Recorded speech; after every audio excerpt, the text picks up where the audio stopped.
I take it we have a quorum, a full quorum.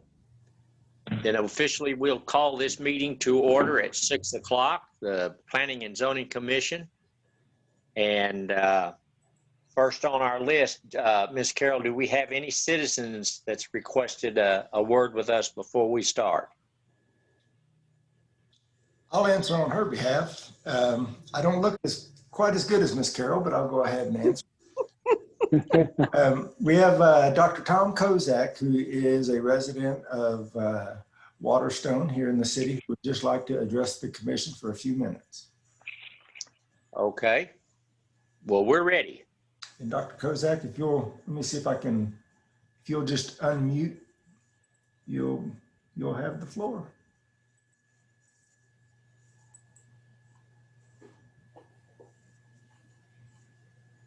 Dr. Kozak? I unmuted it. All right, I see. I have to do that. Yeah, we're arriving to this a little bit late. I got late from the office. Am I to understand that Philip Lefebvre is developing some property upstream of the Buffalo Springs Bridge called Hills of Town Creek? Is that correct? I believe it's Town Creek Crossing. Town Creek Crossing. Okay. And that's essentially the property upstream of the bridge. Is that correct, Chris? That is correct. Okay. Yeah. Thank you. We have a concern about that. As you know, there was a terrible silting of our canals that they're just getting around this year to start to repair, and they've done maybe a quarter of it, and they've got a lot more to go. A lot of the materials seem to come down from Mr. Lefebvre's property. We tried to take action about that, but we're unsuccessful. We were concerned that if he paves that property for both slabs for homes and also streets, that it's going to concentrate any flow of water into even a smaller area, and should it come rushing down again through our area, it might cause another wave of destruction and the like. I wonder, you know, in his planning, did he somehow account for that? So if you don't mind, I can answer that. So right now where they are in their process is that is what they're doing, is their drainage analysis and study to show the impacts of their development on the stream, and then how they're going to mitigate those impacts. Yeah. In terms of, are they get additional channel improvements, clean out control structures, et cetera, to prevent that from reoccurring. Okay, and now we noticed that when Mr. Lefebvre did make some improvements to his property after the destruction he suffered at the hands of the flood in 16, that he claimed back then to us that it was several of us, not just me, that would keep it from happening again. Well, that's just hasn't entirely been true. The very first lot, Kim Cunningham, the other side of the bridge, and our side of the bridge, has reported, and I've seen it myself, that there continues to be some siltation. The area that once was open under the bridge is starting to fill in. It's some of that sand and dirt and some of the other debris continues to flow down. We think he or the city or somebody, we don't even know who does this, that's why we're appealing to you. Somebody needs to make some kind of a barrier there, or filter, or way in which that any of the debris that comes down could be accumulated, periodically disposed of, but not ruin our canal again, especially because we're having it fixed now. Correct. One of the things that we've talked about with Mr. Lefebvre and Mr. Bowen was that exact concept of, you know, the concerns of continuing to clean out the canal without something to stop it upstream, that it doesn't reoccur, and this is just a continual process. So, you know, right now I think we're a little too early to know what that final is going to look like, or at least what the final proposed is going to look like with their drainage study and improvements. But that is something that we're looking out for when it does come through, because we know that obviously that's a concern. There's a lot of water that goes through there, and the siltation and continual erosion that's happening on that channel, even back toward Ples Morgan and Lone Star Parkway, is something that has to be addressed as Right. part of this development.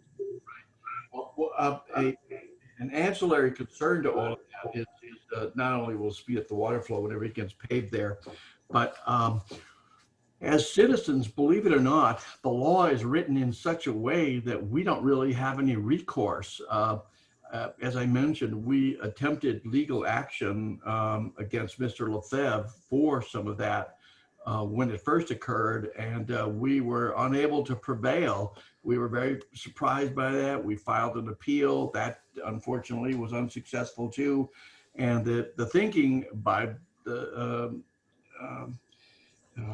judges that made their determination on this is that actually Texas statutes state that if something that happened in your property caused damages to somebody else's property, you are not responsible for any of the cleanup or any of the work in fixing that. Those persons are, which would be us. So that means that if something happens because of Lefebvre's property and the changes he makes, we can't even go back up against him because the law is written in such a way that would preclude us from doing that. And so we were appealing to the city, please, please, please do whatever you have to make sure that these guys put some kind of barrier there to keep this from happening again. We can't count on the legal system to bail us out, not for this. Right. Yeah, well, definitely on our list of things to look at when they get to submitting their plans and studies. Yeah, because we don't want to repeat of what happened. You guys have all been out here. You see what it looks like, and we're still not done. We got a long way to go. Okay. Well, thank you very much. I appreciate you listening. Thank you, Dr. Kozak and Chris, as usual. Thanks. Okay, very good. Thank you. Okay. Moving on. Item number 1, consideration and possible action regarding the regular meeting minutes of August 4, 2020.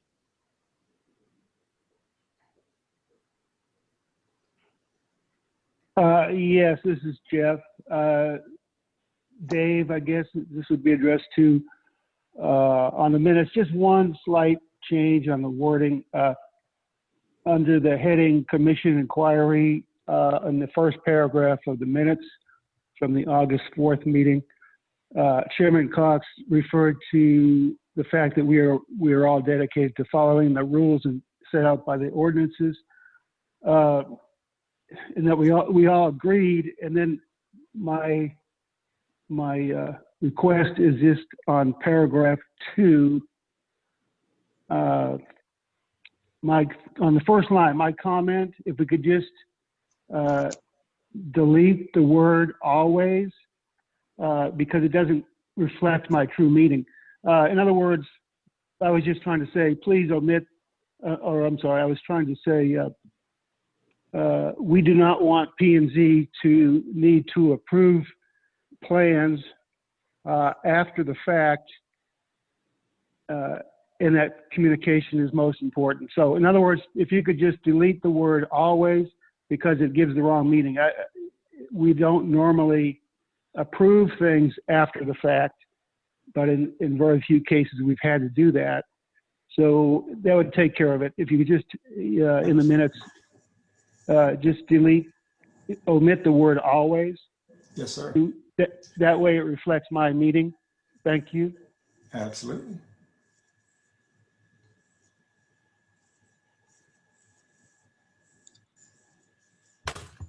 In other words, we don't always do that. Yes, sir. It was just a typo. Yep. Thank you. Thank you.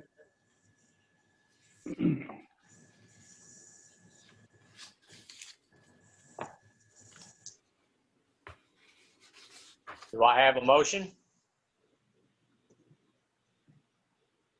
Oh, and I'm sorry. That was on page 2. I'm sorry. I should have clarified where that was. It was on page 2. Yes, sir. Second paragraph. Sorry about that. Oh, no, I knew just where you were looking. Am I on? Yeah. You know, You are. Go ahead. Yes, sir. this is Bill. I'll make a motion to approve the minutes of the August 4th, 2020 planning and zoning as amended by Jeff. I'll second it. Okay, I have a motion and a second to approve the meeting minutes of August 4th, 2020 with Jeff's stipulation. Any further discussion? Those in favor indicate by saying aye. Aye. Aye. Aye. Okay, any opposition? The ayes have it, motion carries. Item number 2, consideration and possible action on construction plans for Hills of Town Creek, Section 4. All right. Good evening. It's been a while since I've been here. Good to hear everyone's voice at least. So we have on the agenda tonight approval of Hills of Town Creek Section 4 plans. Just kind of as a reminder, it's been a while for this process. So you have already approved the preliminary plat for this development that consists of approximately 31 lots over 8 acres over behind, off of Emma's Way, behind the Hills of Town Creek apartments. Since back in May and June earlier this year, you approved variances, or you recommended approval of variances to council, and council ultimately approved variances for lot width, lot size, and side yard setback. And those are consistent with the other variances on the existing sections of Hills of Town Creek. So tonight is approval of the construction plans. What this step does is it allows them to continue with construction. It'll next go to City Council next week. They will approve the plans, and then they'll start with construction, and then it'll be back in front of you and council for the approval of the final plat, as well as council's acceptance of infrastructure that they ultimately put in. So plans are in your packet. A couple things to note that are on them outside the variances. One thing that was discussed in the preliminary plat stage was the compensating green space for the lot size. So if you look on the plans, it's throughout the plan set, but it's specifically looking at page 4 of the plan set, the overall map. They have now a proposed pocket park against the detention of that would be the northish end of the detention pond. Additionally, for green space, if you've driven down Emma's Way, immediately past the apartments, there's a large cluster of trees. They have taken those out of the lots and protected those trees and made that a green space on the side of Emma's Way. One thing that we do not have yet, and is noted in our memo to you, is they have not provided any plans for the pocket park. In conversations with Dave and the rest of staff, we felt that it was important that they submit and have plans approved, that it doesn't become just an empty field that's called a park. There's actually a true development plan to it. So part of the stipulations of approval is that approve the plans, but prior to the approval of the final plat and acceptance of the infrastructure, they have to submit and begin executing that park project. Other things that we had them change, there is a private storm sewer along the back of the lots. The intent there is that it is to be maintained by the HOA, not by the city. So originally that was proposed as something that the city would take care of. Since it's not in the right of way and it only serves the backs of those homes, not the street, they have made that private. We're also waiting on a maintenance agreement for the detention pond. Again, same thing, it doesn't hold up or change the construction plans. It's something that lays out that pond is going to be kept up and be an amenity to the residents. And then the final thing just to note on the plans is on the north end of the cul-de-sac where you see the future water plant site for the city of Montgomery. We have them upsize the water line to that point. So when that plant is constructed, it can be connected both to this line and to the 12-inch water line on Emma's Way to provide better flow through that section. And that is all I have, unless you have any questions for me.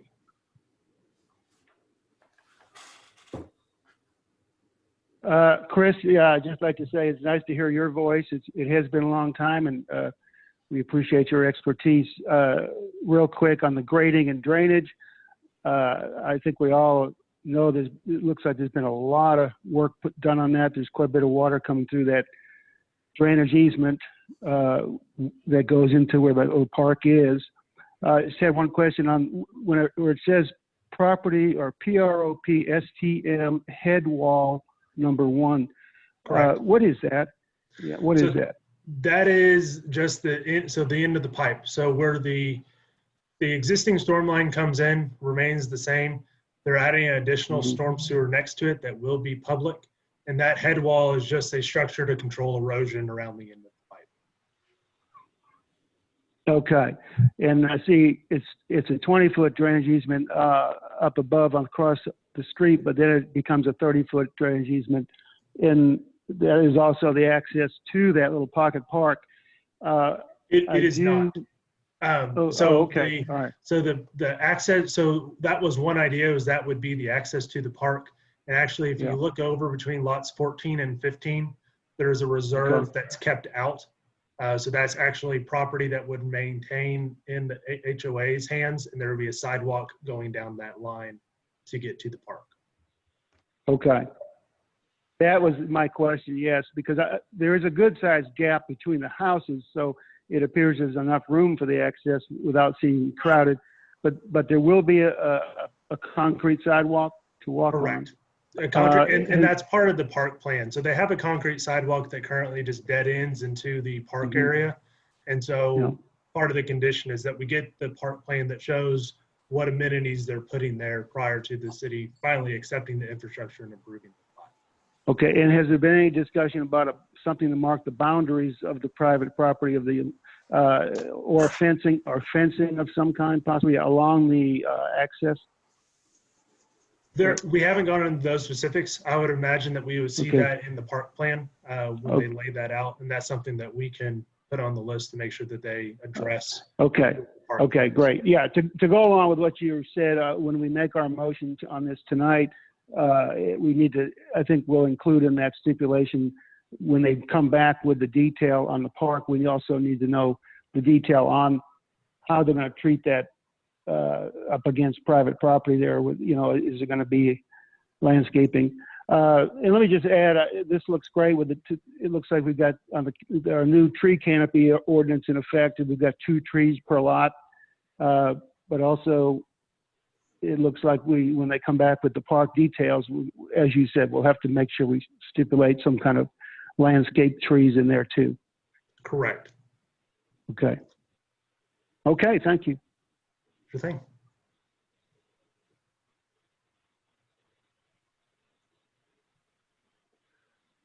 So if we don't have any more questions, I would like to, while that's fresh in my mind, make a motion to approve the Hills of Town Creek Section 4 plans with the stipulation of more detail on the pocket park and especially the public access easement as far as boundaries and fencing.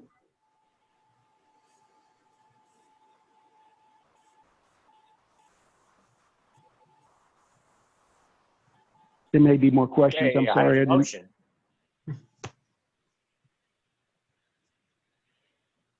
That was your motion, right, Jeff? Let me make sure. Hold on. Smart fencing.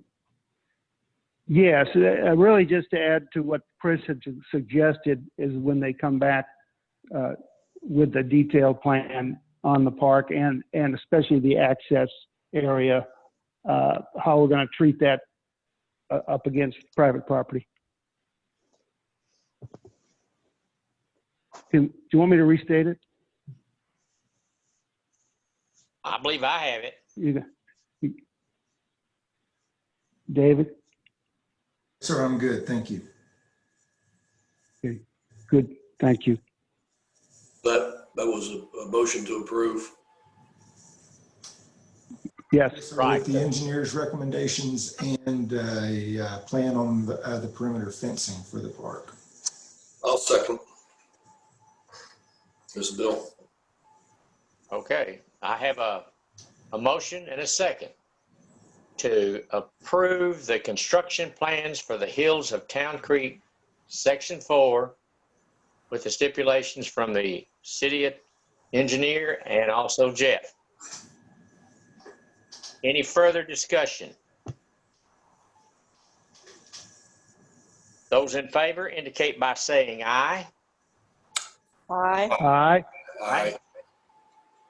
Any opposition? The ayes have it. Motion carries. Item number 3, consideration and possible action on a proposed driveway expansion at 415 Houston Street, a city-designated historic landmark. Commissioners, you may remember this address from just a few months back where the applicant had asked for a carport over on the north side of her house and is asking now to widen the driveway. I've got a plan and an image in your packet there. If you're looking at the plan, you can see the existing driveway there leads to the garage. This would be to the west of the garage towards the old historic shed that's there. You can see the distance there is about 12 feet or so between where the concrete would go and where that existing shed is, to give you an idea of scale. Ms. Traver's on the line tonight if you have any thoughts or questions for her, and I'll turn it back over to you guys. Dave, Yes, sir. I got one question.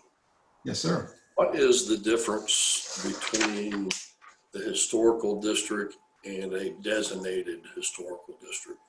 A landmark is a property that is treated with the same requirements as if it were inside the historical district, but it was just simply outside the contiguous boundaries of where the district was set. In other words, the property was deemed to have the historical significance like it was inside the district, but it doesn't actually, fall within the boundaries of it.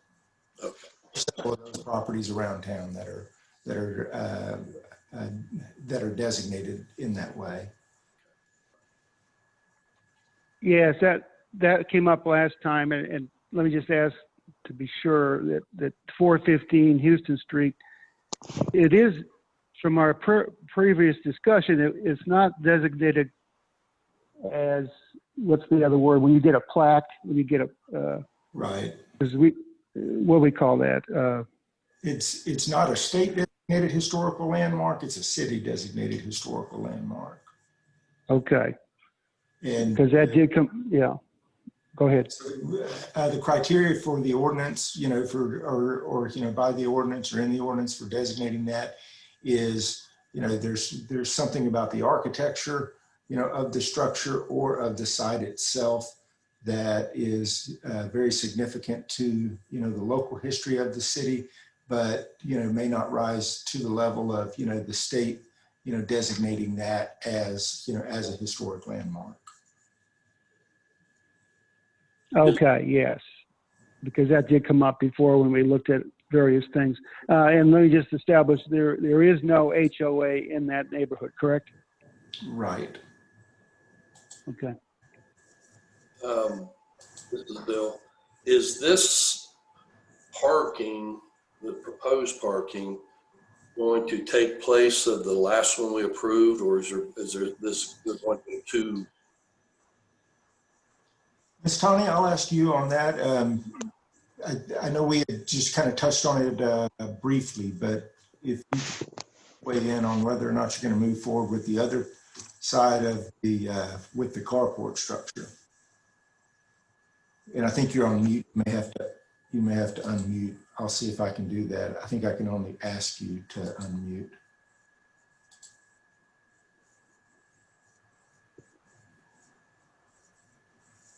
I think. Okay, yes, this is now, okay, I'm unmuted now.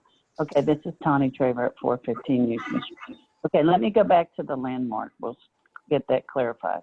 When I purchased the property, I made sure that it did not have that landmark emblem because you're not even allowed to change almost a window in the house. And so when I went through my real estate contract, I had checked on that prior to my purchase.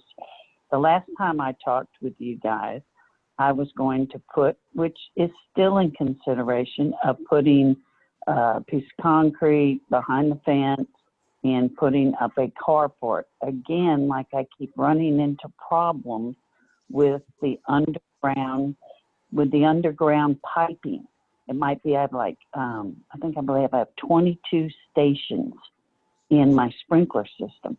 So I'm always having to have somebody come look at it, make sure I can put the concrete there, that I'm not going over some certain pipes, because originally I wanted to put the carport next to the garage, but because they piped the house, they didn't put the garage in until the remodel in 2008. Well, the pipes from the original house go under the garage to where I wanted to put it, and it was not cost effective to be able to reroute all these pipes. So I haven't made up my mind exactly if I'm going to continue with that project, but this other project has been really in the making since January. I have a very narrow driveway and has little curbs on either side, so it's extremely narrow. So when people come into my driveway, there's a big culvert there. Well, if they're looking at me instead of driving in the driveway, half the time they get their tire stuck in the ditch. The tire's over the ditch, the thing's spinning, they can't get in the driveway, so it's extremely tight.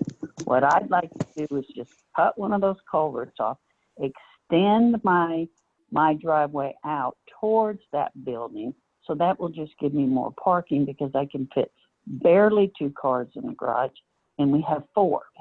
So luckily, those people at the historic lot over there across the street, they've been allowing pretty much all of us to park over there.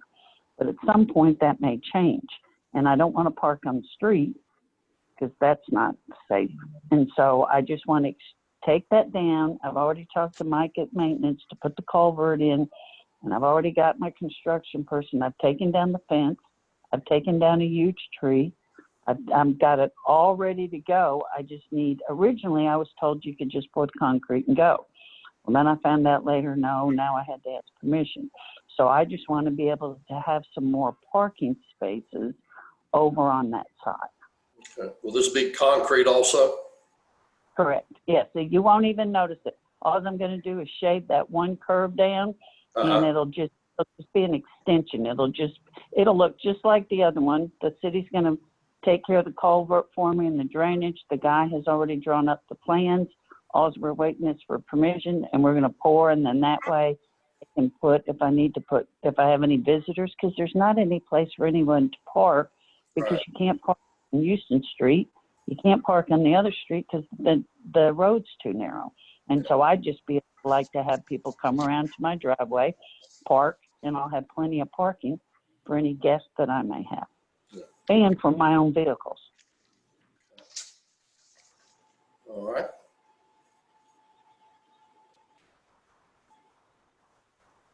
I think it sounds like a reasonable project. Yes. Keep the cars off the street, yeah. Yep. Yes. Everybody okay? Absolutely.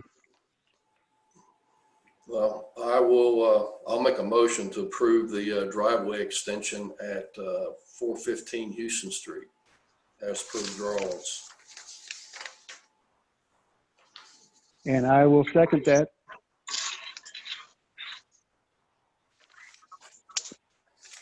Okay, I have a motion and a second for the driveway expansion at 415 Houston Street. One question.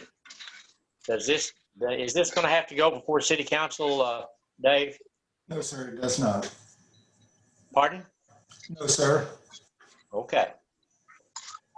All right, any further discussion? Those in favor of the driveway extension at 415 Houston Street, a city designated historic landmark, indicate by saying aye. Aye. Aye. Aye. Aye. Aye. Any opposition? The ayes have it. Motion carries. No. Okay, thanks, guys. I have Prosecco here on Tuesday night after the meeting. Now you'll have a place to park.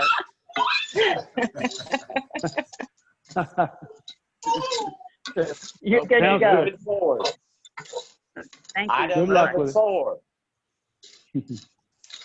Item number 4, consideration and possible action on a proposed sign at 202 McCowan Street, Suite B, located in the Historic Preservation District. Yes, sir. You guys have in your packet the information on it. This is where Fare Thee Well was, and in discussions with the applicant who is on the line here tonight, but I will clarify that that the business is largely the same business. It's a rebranding of the business to better reflect kind of the coffee shop, coffee house business that they operate there. And you've got in the photo there that shows the existing sign. The new sign is the exact same size as the existing sign, just with a different business name and logo on it. And with that, I'll turn it over to you. And again, Ms. Kristen, one of the owners, is on the line tonight to answer any questions you may have. Hi,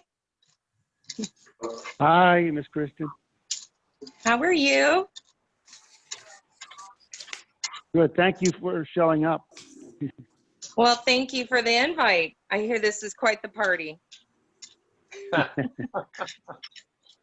We need some Prosecco coffee. and everything. I mean, I feel underdressed.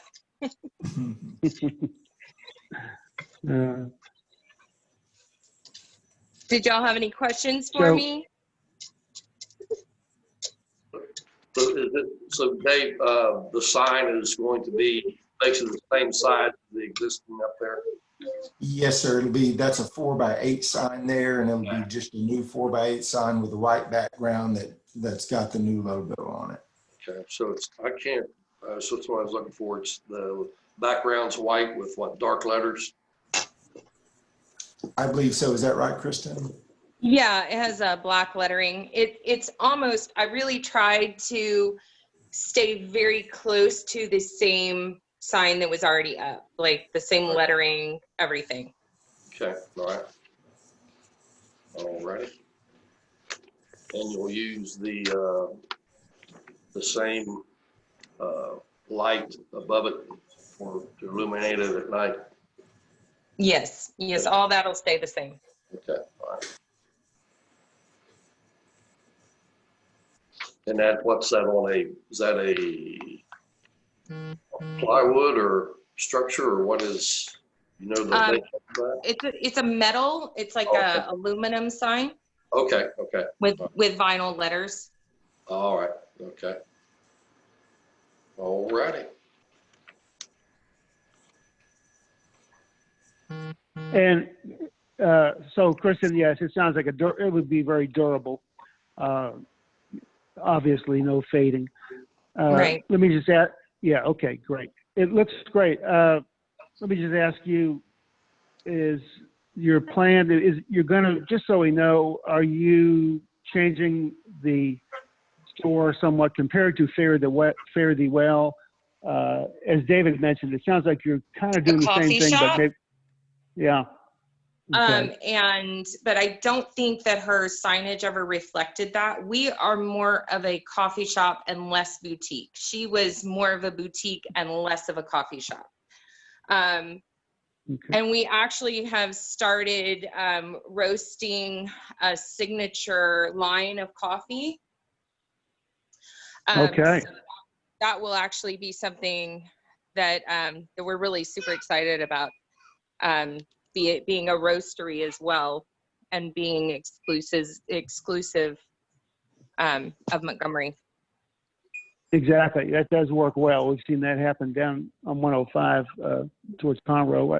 I forget the name, but they do the fresh roast there too. Yeah. Okay. And so have you done this before? I mean, is this your first venture into this kind of business, or? Oh no. Yeah. No, I had a coffee Good. shop called Seattle Coffee over off of Jones Road for a number of years. I had a cafe in Magnolia. I had a restaurant in Spring. I have had a couple of bars. I'm a full-time realtor. So, you know, Great. Great. Yeah, we appreciate the I've done all experience. that. Yeah, great. Sounds good. We appreciate your experience and good luck with it. I'll make a motion. Or if no, go ahead. If there's more, there may be more questions. I'm fine, Jeff. Okay, yeah. And Bill, we know it's going to be illuminated correctly, so we're good there. Okay, yeah, it sounds great. I'll make the motion to approve the proposed sign as described for the naughty by nature sign. Catchy name. Thanks. It's good. This is Brittany. I will second that motion. Okay, I have a motion and a second for the proposed sign at 202 McCowan Street, Suite B, located in the Historic Preservation District. Any further?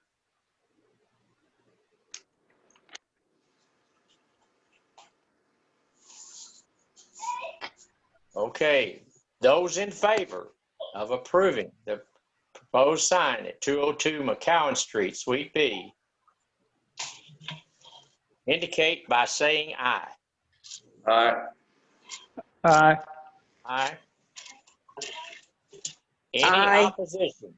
I'm sorry, the last one? Okay, Aye. any opposition? The ayes have it, motion carries, sign is approved. Yay, thank you.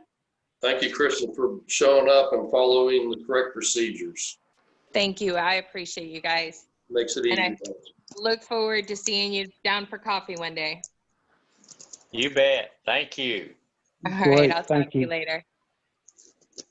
Item number 5, consideration and possible action on a special use permit request for 14,348 Liberty Street by the Cornerstone Community Church. Members of the commission, you've got in your packet the application for the special use permit. And again, if you're are likely familiar with this used to be, I believe it was the Rhinestone Cowgirl, which was the turquoise building that then became a kind of a soft gray color. And Mr. Coleman, who is one of the elders of the church, is he and I have had several discussions, but he's also included in the packet is a letter from him that, really kind of explains more of what they're, looking to do rather than just relying on my memory to tell you. And again, he's on the line tonight, and so he would be happy to answer any thoughts or questions that you have.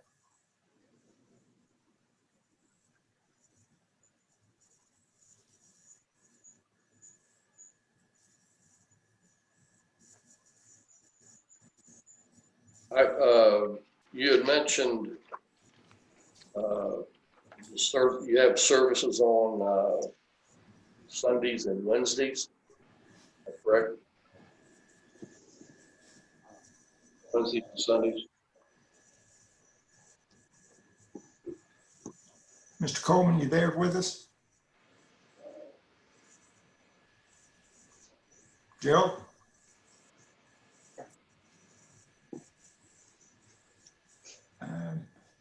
I can see my screen is going back and forth between mute, but I don't hear you saying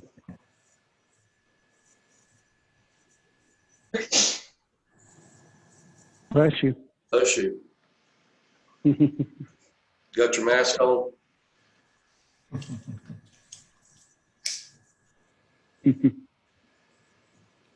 He's not hearing us? I don't think so. I see him on here, and I've seen his mute kind of talking back and forth, but y'all, I know you can, likely hear us, but not able to. We'll give him a minute. Maybe he had to go somewhere. Well, let me just add for general discussion to go with what Bill was saying. There are a few concerns, and it has to do with hours, days, parking. I think we all would love the idea of for young people to have a hookup for their internet, and we're all about some of the ideas there are great.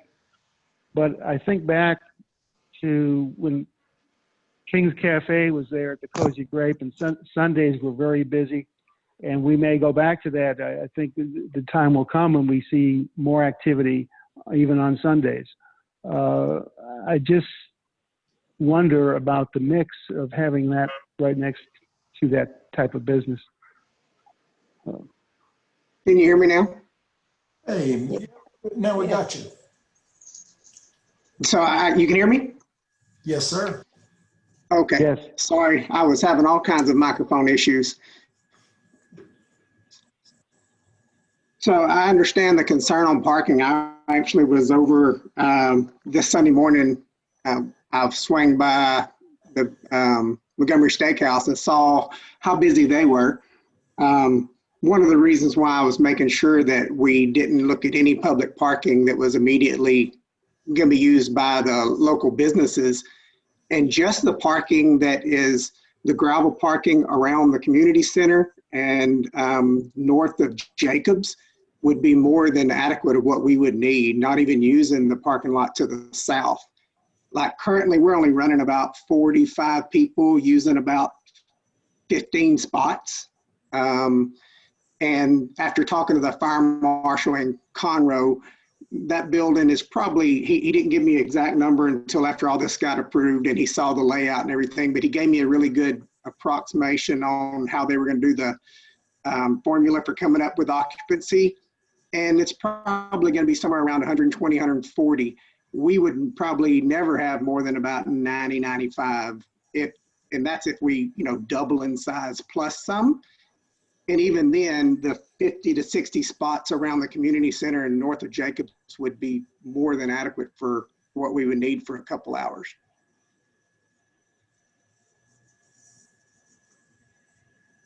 Say you, Mr. Coleman, you say, this is Bill Simpson, you say you have services on Wednesday evenings also? We're currently using the community center on Wednesday afternoons.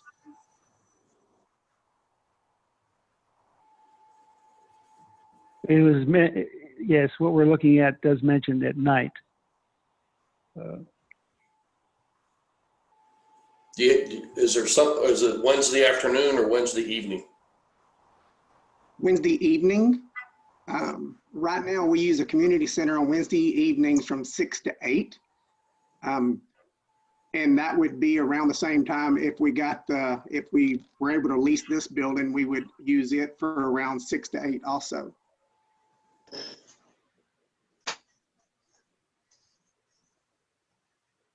That does bring up the question, and maybe this is one of the reasons that when we're looking at the zoning table of uses, that they don't necessarily want to have the mix of a business that sells alcohol right next to a church, especially at night. I see that being one issue. Let me just confirm with David that this is zoned B commercial, and the table of uses does state that this type of business is not listed as one that gets permitted, correct? Right. And again, just to clarify that it's, the use is not a business, but rather an institutional use, which would be what a church would be used as. But right, block is zone B commercial. Mm-hmm. Well, that's a good point, Jeff, on the alcohol and the church. Isn't there a length of feet or whatever that needs to be between a school or a house of worship? I mean, a bar can't move into next door to a church, but can a church move in next door to a bar?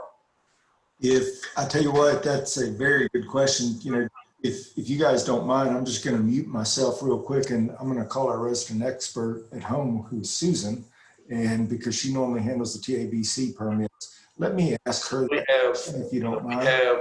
we have 1, 2, 3, and going to be 4. You know, in the steakhouse, they serve beer also. I mean, there's, I guess, 5 businesses that serve alcoholic beverages right there. Yes. You got Cozy Grape, you got the Wine Neck across, you've got Rendy's Place, the Steakhouse, and pretty soon Carla's Place. Oh, we don't have a problem with that at on our side. We'll go have a glass of wine with them. I understand that, but I mean legality wise is the problem. I was being a little light humor. Yeah. No.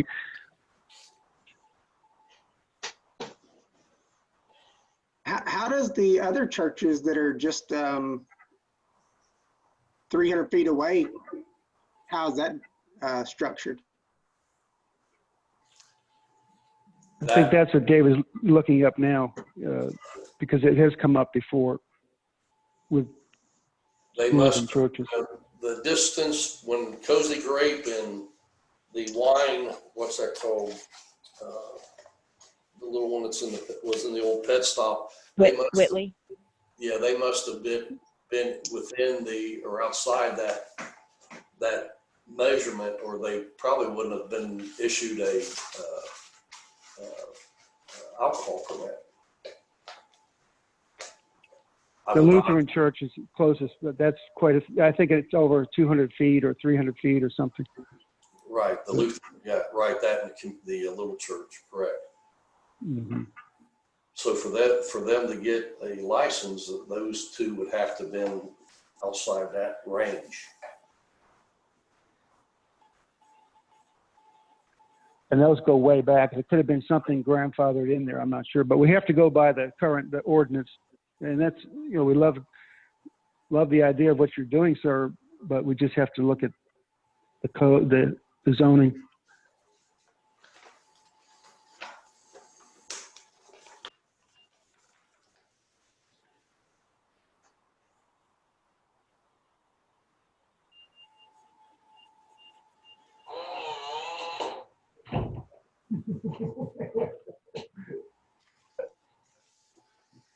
All right, so yep, under this council stuff. Yep. Mm-hmm.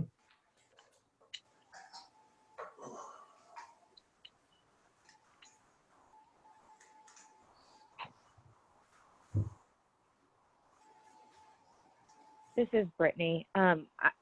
I guess my concern would be, I don't know if it's necessarily an alcohol issue, although obviously that's a concern in terms of ordinance and all that. But my issue would be, you know, looking at congruent uses and the highest and best use of that property. And I'm not sure that it's congruent with the aim of the city on, you know, the main corridor in a business district.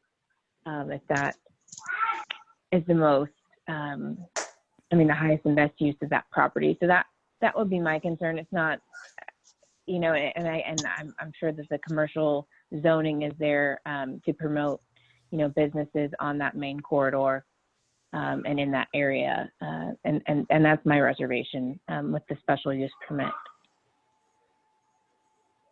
Yeah, yes. And this is Jeff. To go along with what Brittany's saying, there also has been a push on for quite some time now with the business owners to really promote weekend, Saturday and Sunday.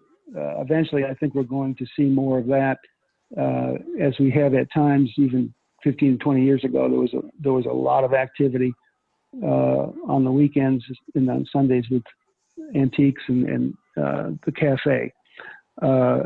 So my concern too is the use of it, and also the long-term things can change. It's hard to control the parking of something like this, or to tell people when they can or can't park. And I'm afraid that as a church owner, you might be frustrated with having to adjust to all the different things that can happen there.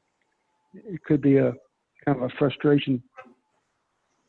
We've actually thought about those things on the high traffic weekends and festivals and such, about not even having service, but doing more something involved with that festival instead and serving the community. And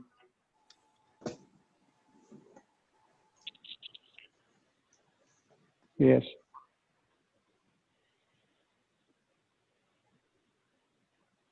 So did David come back? Dave? Not yet, no. I don't believe he's back yet.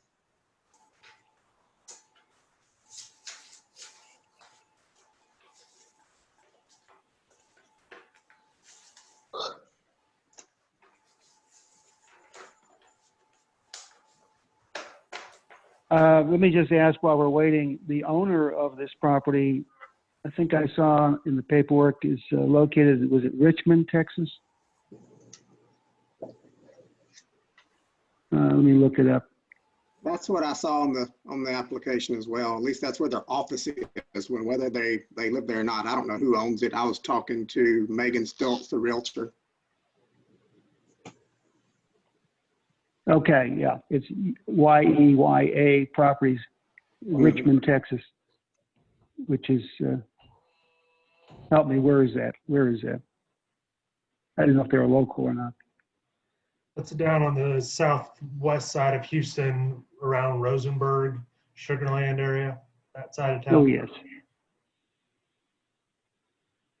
Yeah, just trying to get an idea of what might happen there long term too. Commissioners, I just got off the phone with Susan and was actually looking at another application that we got in to circle back to the TABC question.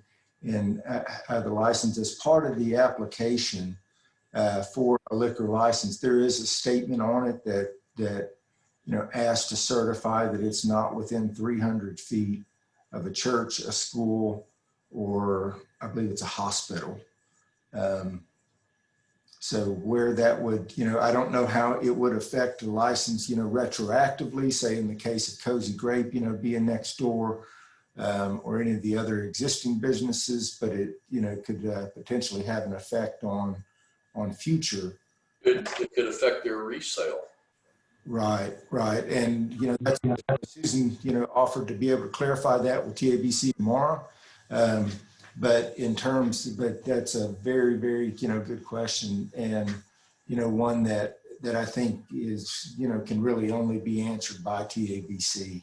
Right, because I mean, what little bit I know about it, once a liquor establishment sells their building, that license does not go with that building. They have to reapply. So Right. That could affect whoever may want to sell their business or their buildings downtown.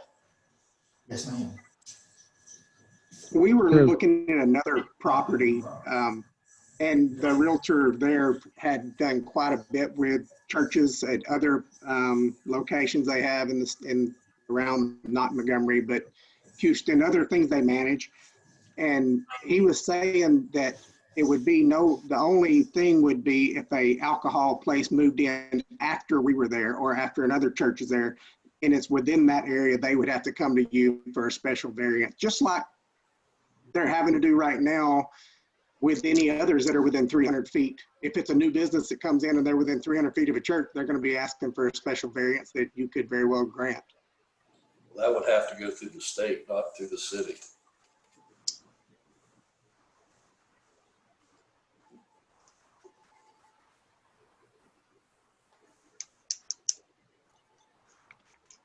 Yeah, they're This looking is for some existence. Can we table this until we find out the answer to that major question? Because I don't want to carry it any further, knowing that there's some other businesses that would be wanting to sell beer and wine. Right. So Yeah, that's good. Yeah. Yeah, That would help. That's a good point, Carol. And I think Mr. Coleman needs to, give it that time to really, so he knows what he's working with here. So yeah, good. Go ahead. So we have concerns about the parking, of course, but I think that they could get by with the community building area and the other Jacobs property area there. I think that would be adequate. Wednesday night, I would not know for sure. I know the steakhouse closes at 3, but they'll be opening again soon, I hope. So Wednesday nights, the parking, they would have to definitely use down the other end. So I think there's enough concerns at this moment that I would like to make a motion to table this until we can get some of these answers. I agree. Yes. I'll second that. Jeff? Okay, we have a motion to table the request for a special use permit at 14348 Liberty Street by the Cornerstone Community Church to have some pertinent questions answered before we make a step forward. Any further discussion? Those in favor of tabling this item number 5, the special use permit request, indicate by saying aye. Aye. Aye. Aye. Aye. Any opposition? The ayes have it. The item is tabled till the next meeting. Moving forward, item number 6. Consideration and possible action regarding the following exterior modifications at the Wings Over Montgomery restaurant located at 14,335 Liberty Street in the Historic Preservation District. Members of the commission, you've got the information in your packet in front of you, and Ms. Haynes is on the line with us tonight. As I had mentioned in the report, on staff met with the owners on the 18th of September to try and find a path to move forward on the item, or to move forward with the restaurant, to get some action from the P&Z on some of the improvements that were made without prior authorization or approval from the commission. And I've outlined those there, and to help to clarify things both for the commissions, the owners, and staff. I've itemized those to be able to kind of, I'd like you I would like for you to look at each one of those and to add each one, it'll be one motion, but this helps you, just you're able to refer to items A, B, C, D, and E as you move through. And with that, I'll turn it back over to you guys. And again, Ms. Haynes is here on the line with us tonight to answer any questions. Thanks, Dave. And Damon's here too. Very good. We got them both here, so we'll turn it over to you guys. Okay. Just for the interest of being specific, I see 4 of these 5 says existing. Existing, does that mean it was, or somebody assumed that it was approved? So it's actually done. Correct. Okay. I'll have to ask Dave that if the wood deck approval, has that been, is there any kind of prior approval need to be done by our engineer, reference that wooden deck?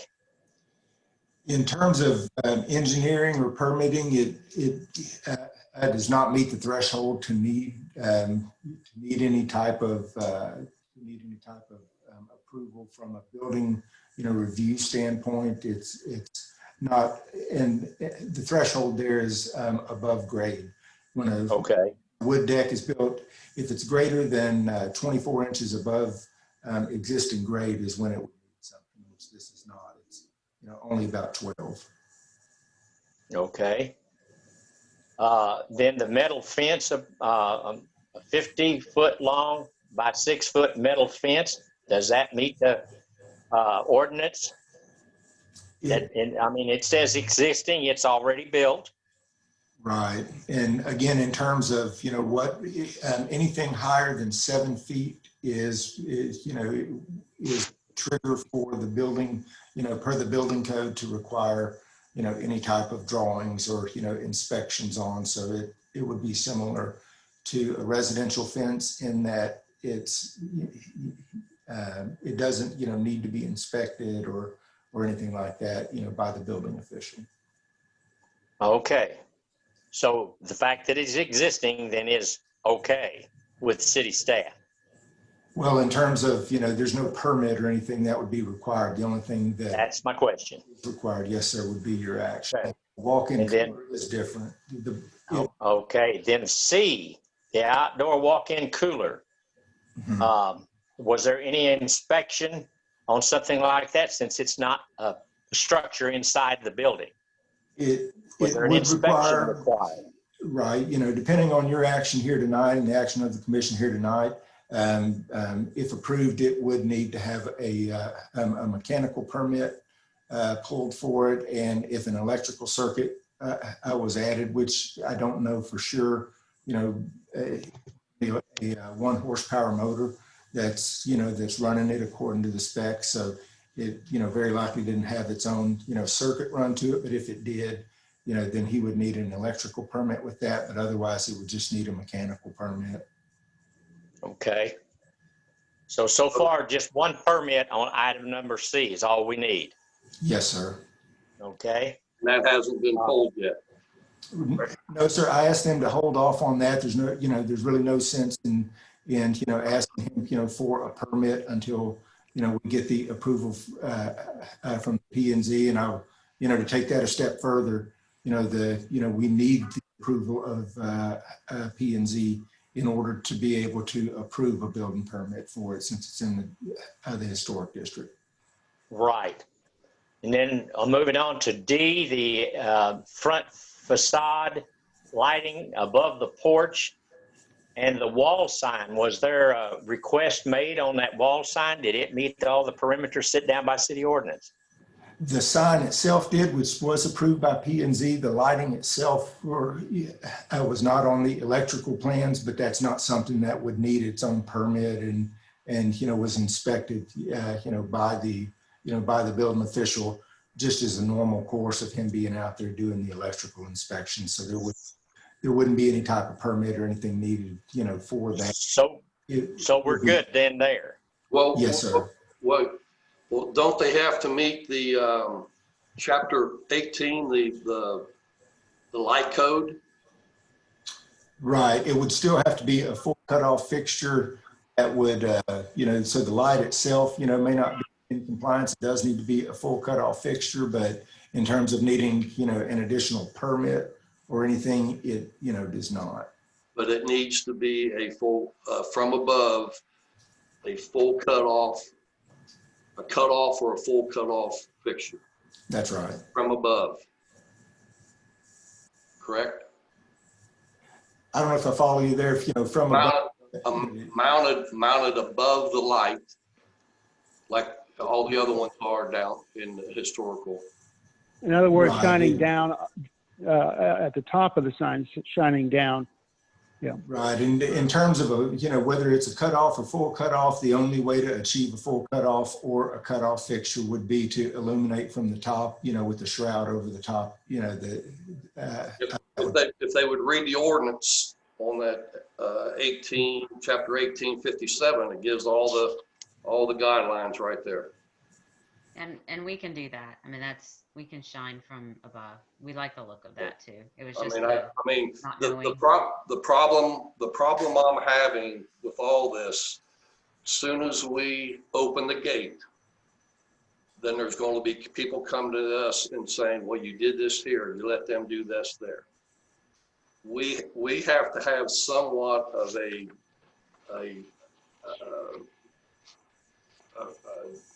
communication and quorum that everybody looks at the ordinances and follows the ordinances. And that, you know, I think that's the biggest obstacle we have here on this property. What you all are doing are fantastic. Everything looks good, but I hope I'm not stepping out of line here, but that little PowerPoint presentation should have been way back in June, July, not in October. Sure, definitely understand and learning as we go. A couple of the decisions had to be made pretty split, like the walk-in freezer. It's a funny story that we bought one that was supposed to go inside the building and it didn't fit inside the building. We couldn't even get it in. So we had to come up with plan B quickly. And it would not have, I mean, we couldn't have waited for a planning and zoning committee meeting over the month, but we have now definitely realized that a few weeks of waiting is definitely worth it when it could mean months of waiting as we put ourselves in that position. One thing on the light, read the ordinance, look at everybody else downtown in the historical district. They read the ordinance and see what it was supposed to be. Oh yeah, and we've turned the light off. It didn't matter enough to us to keep it on, so we turned it off, and we've just been waiting for this meeting to decide what we needed to do. So we Well, just the number C or the number D, we need to follow the light fixture ordinance for the light requirements of 1857. Right. Yeah, and this is Jeff. Let me just say to add to, I know what Bill's getting at, and that we all agree.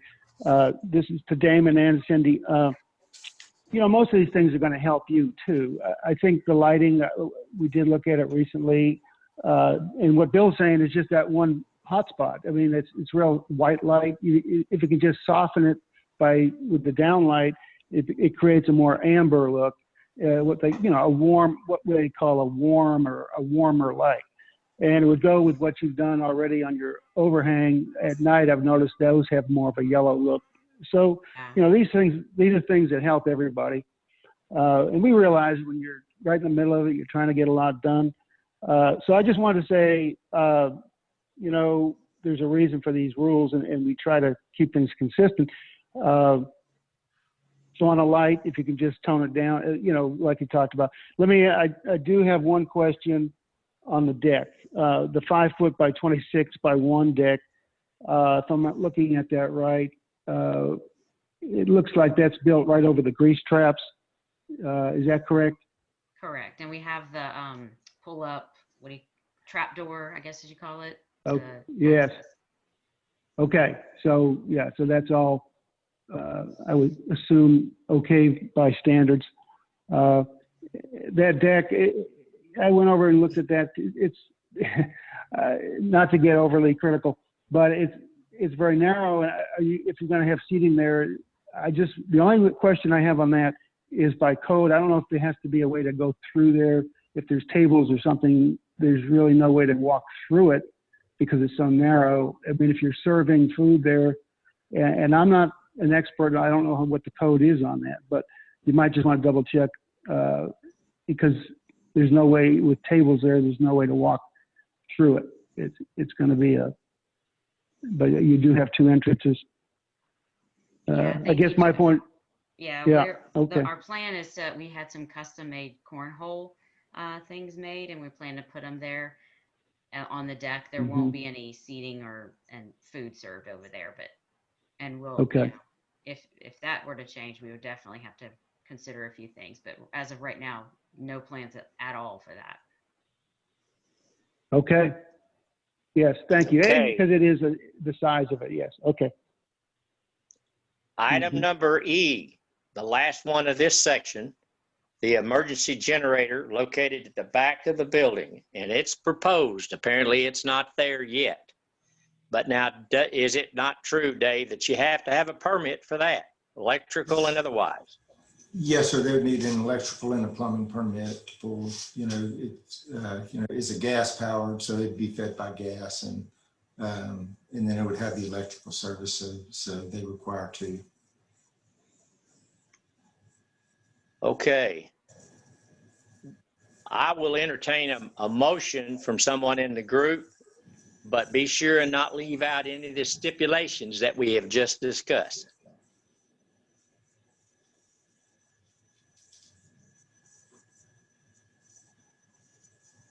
Okay. Let me take a shot at this. I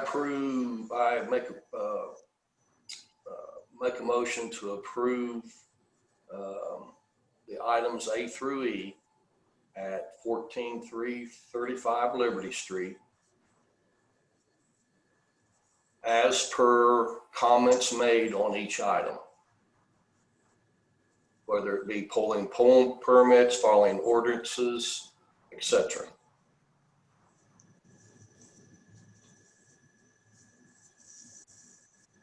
I'll second Contingent that on- motion. You. Good, good. Say it again. Do we have a second? I will. Carol, Okay. I have a motion and a second to approve items A through E in the request for modifications at 14,335 Liberty Street in the Historic Preservation District. Is there any further discussion? Chairman, if I could ask one question to clarify on the generator.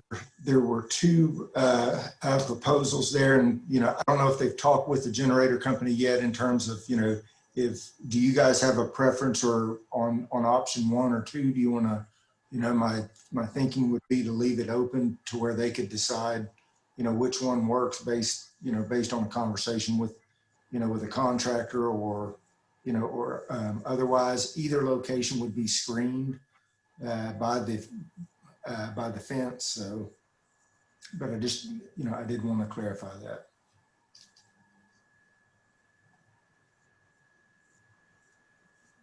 Thank you. So I'll ask Bill, Bill, was that your intent on the generator item to give them the option 1 or 2? Yeah. What's best suited for what they need? Yes. Gotcha. Yeah.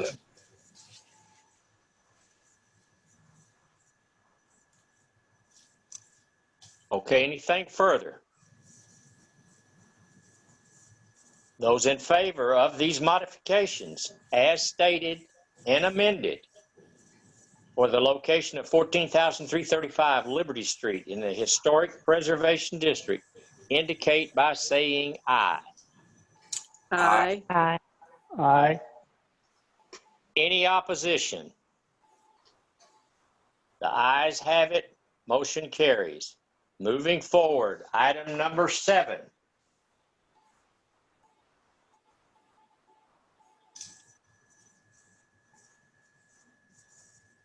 Wait just a second.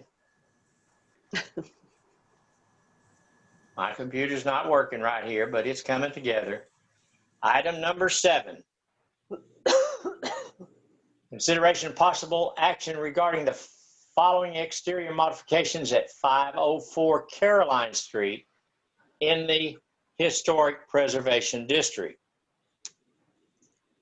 We have 6 items, A through F. Appears to be that 4 is proposed, 2 is existing. Item number in section A, the telephone booth. It's obvious it's there. I've seen it. Was there any permit that needed to be pulled, or is it a real telephone, or is it just a booth? It's just a booth. There's no, we may put a novelty phone in it for photos, but it's just an empty booth. Okay. And the parking lot. Section B. I have a question from our engineer. Is there some kind of inspection or something that needs to be looked at at this already existing parking lot? Yes, and they're working on that. So when we met with them back on the 18th of September, we laid out that proposal or that proposed path forward. So going forward with a development plat for the property and putting together a site plan showing the improvements and making sure that it just like any other parking lot in the city, that it follows the rules and it's submitted on a plan. So as of this morning, I've heard from 2 different engineers that they're working with to put together proposals to get that together. So they are working on that process to make sure that they follow the rules on the parking lot. And what we discussed when we met with them, if any changes need to be made, kind of post that's something that will be decided with the plan review process, and those changes would be made. Very good. And while you're on the subject, excuse me, Chairman Cox, if you want to keep going, but let me just ask while we're on the parking lot, David and Chris Engineering, could you get back to us on what the code is on the entryway off of Caroline Street? Because it is 2-way traffic coming in and out of that parking lot.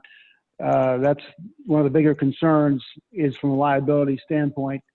I'd hate to see the city get on the hook for some problem there. We just need to know what is the code on footage because it is 2-way traffic. To me, it looks like it's about 18 feet. It just looks narrow. I know we've looked at other areas before and it had to be wider, but I don't remember exactly what. So if you could get back to us on what the footage is required for 2-way traffic coming in and out of there, because it could be a liability for potential problem. Also, Correct. So how the code doesn't say specifically what the width has to be, but it says it has to be designed to accommodate all expected vehicle types that go in there. The other concern that we talked with them about was the spacing between the driveway onto Caroline and 149. And that is very close. And the worry there is someone coming in or out of that parking lot and someone coming off 149 and potentially causing an accident due to the limited space. So we're going through options on that. Sure. Again, that will be shown on the site plan. There's a handful of scenarios that are thrown out, but nothing's been decided as of yet. But that is a concern. Okay. And just so you know, if there is an issue, there is I think it's a speed limit sign closer to the house that could be moved. That apron could be widened if it had to be. It's just something that we need to know. Thank you.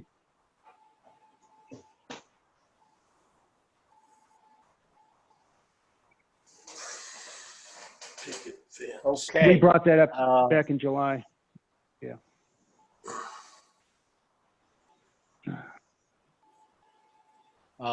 Is there anything in those remaining items that would require a city permit to be pulled?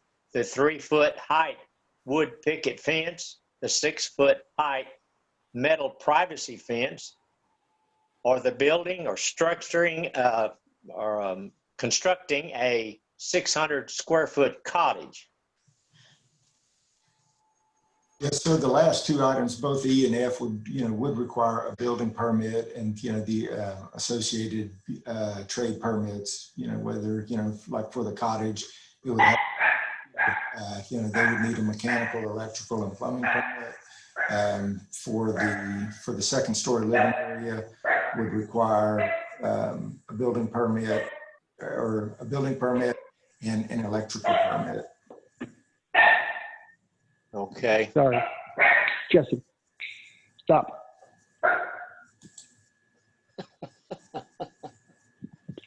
Sorry. Okay.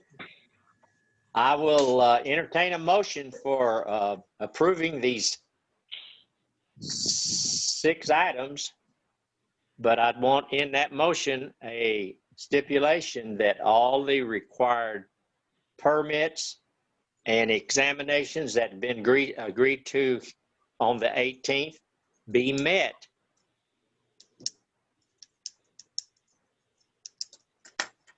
I'm sorry, I was interrupted, I'm sorry. Are we looking at A through F only right now, or 1 through 5 also? Well, the 1 through 5 are the steps that those all need to happen, but but in terms of what you're considering, it's items A through F. Okay, because yes, I have a comment about the 1 through 5, but I'll wait. Okay.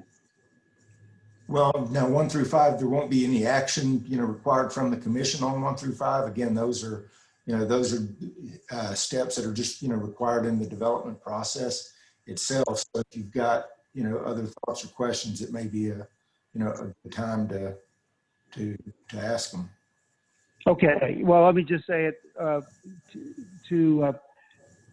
hold on, let me look it up. Okay, to Damon and Cindy, again, as Bill said, we really appreciate you're doing so many positive things there. So we do appreciate that. But when it comes to as 1 through 5, as Chris is suggesting, I really think we need to hold off on approval. All the things that have been done with the drainage, with the swales, with the paving, I think the intention is we look at all that as at one time, because there's a lot of things there that have been done that probably are just fine, but we don't really know until engineering takes a closer look at it, because drainage is very critical through there. I'm sure you've improved it. But I just wanted to say on 1 through 5, yes, it looks like we'll have to take the next step on that and wait. Dave, can you clarify? So is the house, the cottage, is this meeting count as the approval for the construction of that cottage minus pulling building permits, or is there a separate submittal required for that? This is a conceptual approval for an approval for the concept of the cottage. Now, it would still need to meet all the requirements, and so it's certainly not approving the construction of the cottage in any way, shape, or form. It is only approving the historical district ordinance approval, that's granted by P&Z. It'd still need a foundation plan, soils report, and everything else that goes along with that goes along with a normal building permit for a house. But as far as P&Z is concerned, this does not come back to them for the cottage. It's all through the permitting and building code, correct? Or well, they're to look at the items that that would need to be approved by P&Z would be things like the paint colors. I'm going off the assumption that it's just going to match the existing house, which I think is a reasonable assumption, and I don't know that it necessarily has to go back to P&Z to approve those paint colors, but any approval being contingent on matching the color of the existing house would be something that I'm sure the Haynes would agree with, that that they are expecting to do, and would give the P&Z the certainty to know if that was that was what the plan was. That's right. We would plan to do it the white with the black around the windows, just like the main house, and that's what we'd be asking for approval today, if possible. okay. So it sounds like, to clarify, this approval says go forward with it subject to the design plans being approved for the parking lot, and then the building plans being approved by the building code and going through those inspections. None of this, unless something substantially changes from the plans that are shown right now, would come back to P&Z. That's right. Okay. Okay.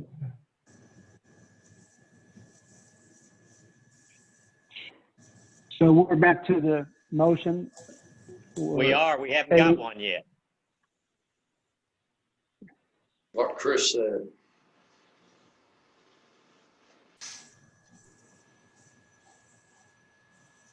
Hold on. Okay. June.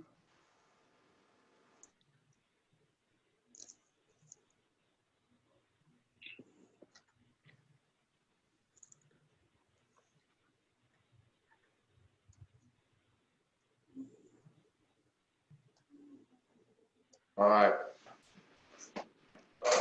I'm going to make a motion regarding the exterior modifications at 504 Caroline Street.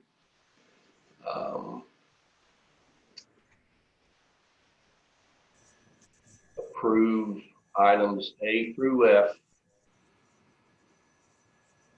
on the contingency that they follow all city permits, licensing, ordinances, and procedures for the construction of those items, and also to follow items 1 through 5 for all the proper, I guess, permits and procedures, including the construction plans for the parking lot, development plat, zoning application, the escrow agreement and account, and development applications.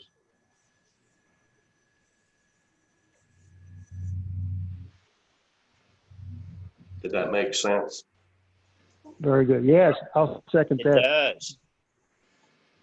You covered it. All right. I have a motion, a good, thorough motion, and a second for item number 7, which involves a modification at 504 Caroline Street in the Historic Preservation District. Any further discussion?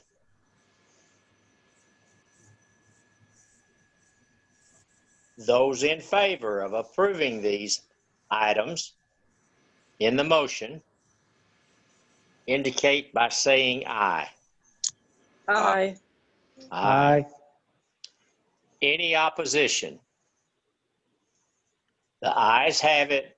Motion is approved. Moving forward, the next thing on our list here is the commission inquiry. Dave, is there anything additional? Yes, sir. I've got a couple updates for you guys to let you know. As some of you may already know, Harriet Cummings passed away on the 21st. Who? 90. She was on the. Who did? Her name was Harriet Cummings. And, Oh, yes. you know, back in the 80s, her husband was the mayor here. Yes. 2011. And again, she was 90. Her funeral service is this Saturday at Sam Houston. I don't know the time, but anyway, keep their family in your prayers at this time. And one other item, as you may have seen in your water bills, we have 2 P&Z positions that are up for appointment this year, and those are the even numbered positions. And so those 2 positions, places 2 and 4, are held by you, Nelson, and by Bill Simpson. Bill had to reapply last year, but then we also had to reorder the positions. But those applications are due next Friday. So if you are considering reappointment, please download it, the application off our website, or get in touch with me, and I'll be happy to get you one. But again, those are due by next Friday for those 2 positions, and then they'll go to council for the last meeting in October. Okay, anything else? That's all I have, sir. Okay, then I have something to answer that question that you just put out there.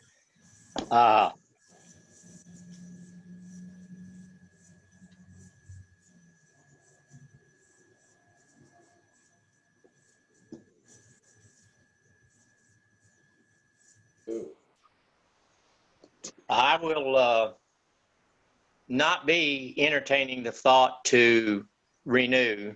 I've been on this commission for over 10 years now, and I truly believe it's time for somebody, some other citizen, probably younger than me, to step up and do their time, do their turn. I've been, Well, I was going to say there was no pun intended on doing their time versus doing their term. well, I've been in public service of some sort for 50 years, and I think that's long enough. Yes, sir. We sure do appreciate your service, Nelson. That's for sure. Well, Yes, indeed. I will remain in this position until you have a replacement. So we don't leave a hole, because I'd feel bad if I left you one or two short. Well, Well, one thank you, short sir. anyway. We might try to talk you out of it. Well, I probably could be talked out of it. Yeah, it'd be after the fight.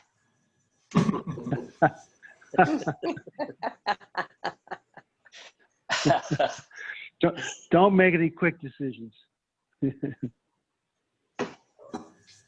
Okay. That's all I have. Bill, did you have anything? No, I'm good. I'm good for right now. Okay. I don't know. I was giving it serious thought, but I just don't know how much participation is going to be in, and I don't want, like I said, I don't want to leave a hole open.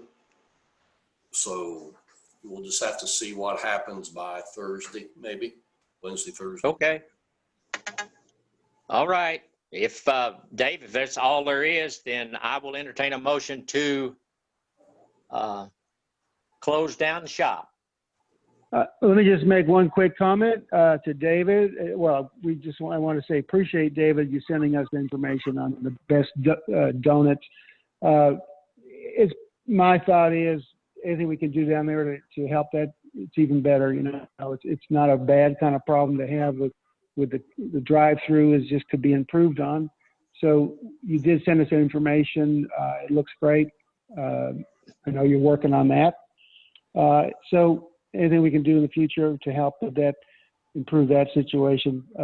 We did talk about the entrance to Montgomery. Eventually, the original idea was down at the main entrance, becoming down there at the bank, Texas Bank, and that could help that situation there too. But yeah, anyway, we know you're working on it. So that, and then if we could revisit eventually in the historic district, we could do some specific signs just for the historic district, because right now at the entry, the main sign just says "Welcome to Montgomery," but there's just one little banner on a light pole that says historic district, and I know that's some ideas we've been kicking around. So maybe we could come back to that later. I know David's got some good ideas on signs entering just for the historic district. And then maybe move the main entrance down to the bank. And that would help the situation for signage too at the Best Donuts. And speaking of signs, last point is we do want to get back to the historic district again on banner signs. And there are some banner signs that have not been approved. So whatever we can do to work on that, because we've had numerous comments about that. That's all I got. Thank you. You know, Jeff, I'll add to that in terms of, that's one note that I should add is the MEDC, as you guys have very likely heard, or right now they are, or we are from a staff level, and MEDC are reviewing the submittals for the design firms to work on the downtown design plan.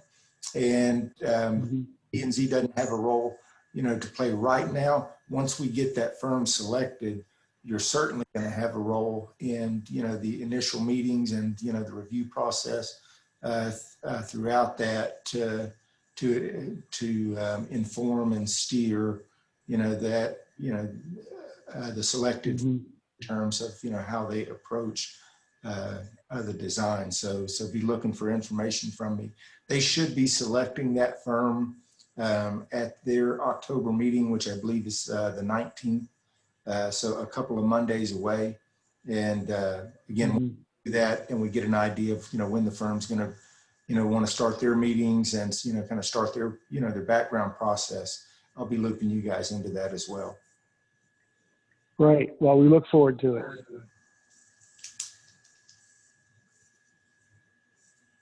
Thank you. Mhm. Anything else? Do I hear a motion to retire? Did we redo that?